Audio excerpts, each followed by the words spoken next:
Welcome to RacingTheRat.com. If this is the first time you're tuning in, I'm Alistair and I have a very nice beard. So what I do is basically I share the little knowledge and experiences I've actually gained over the years to help or guide people on how to manage their finances and how to prepare for them to get out of the rat race cycle. Now, take note, I am not a pro on this, so do not take everything I say by word. Make your own research. What I do is basically share what I think to open up your mind a little bit so you can plan things out yourself. So today's video is going to be more about your first investment.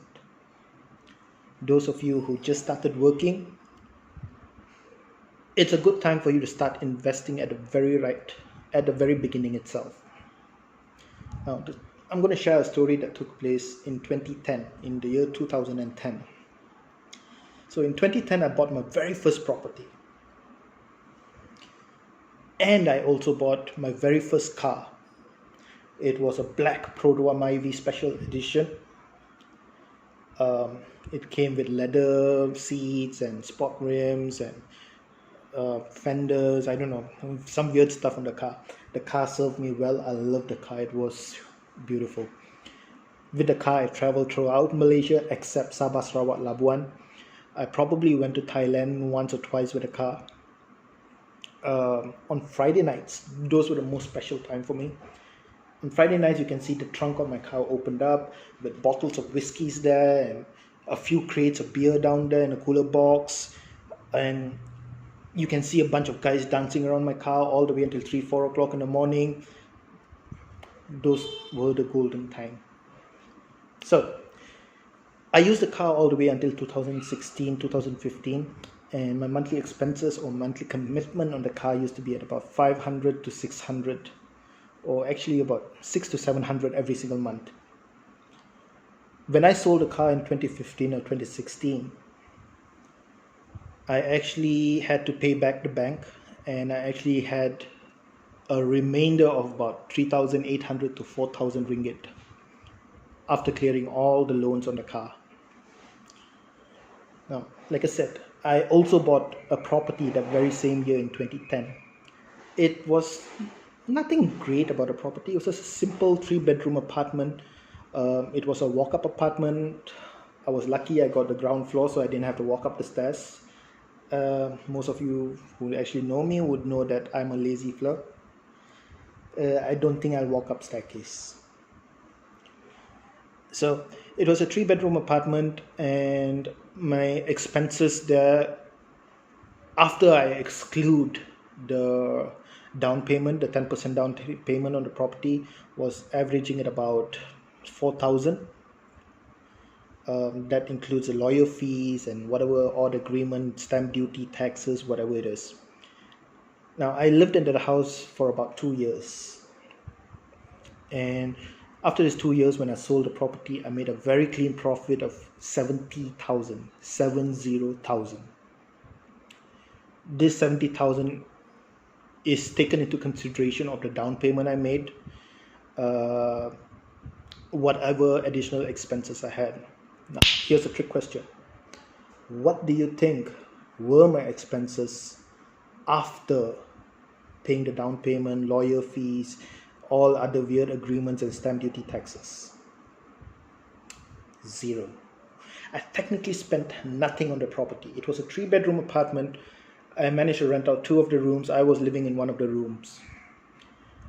And for 2 years, I technically lived for free in my own house with my own rules. How do you like that? Now, put this into a picture. I had 2 expenses when I first started. One was a car and another was a house. Now, I got both of this not out of need, not because of I wanted to invest on something. In fact, I was that stupid that I didn't know what was investment.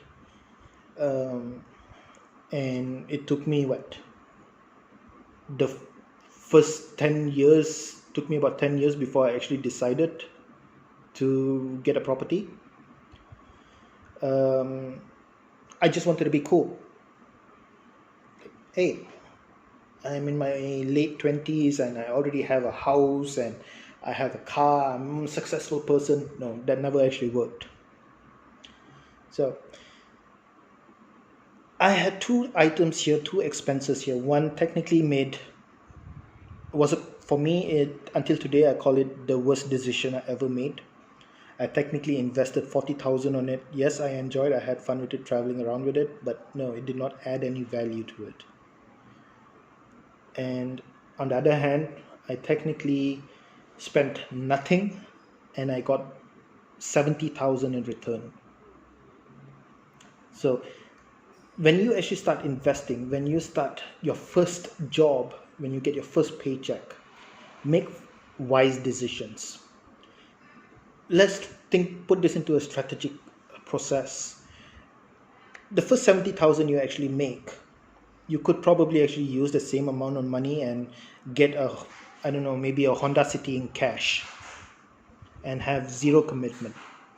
Now the end goal is when you want to break out of the rat race, when you want to break the rat race cycle, when you want to start fighting this rat race, you want to be having as minimal commitment as possible. So making the right investment decisions or putting your money in the right places actually helps you on a longer run. If you are wise, if you're smart, unlike me who was a bit stupid, if you actually started investing the right way at the very beginning itself, at the very first paycheck of yours, you probably should be able to retire in a much earlier age. When I say retire, I do not mean that you have millions in your bank, but probably you have sufficient passive incomes flowing in so that you could actually get out and have basic lifestyle. 3 meals a day, a roof, shelter, and medical coverage, and that's about it. Those are extreme basics that you really need. So if you're getting your first paycheck, be wise, make the smart decisions. Don't be stupid like me. And do not forget to check out the offers and promotion link on RacingTheRat.com. That actually has a list of useful links that I technically use for myself throughout this journey. I will be adding on a couple of more links, so stay tuned and follow on to the website. And if you found this useful or you think someone might find this video useful, make sure you like, share, subscribe. I don't know what you do, wherever you find this, just spread the message out. All right, adios, have fun.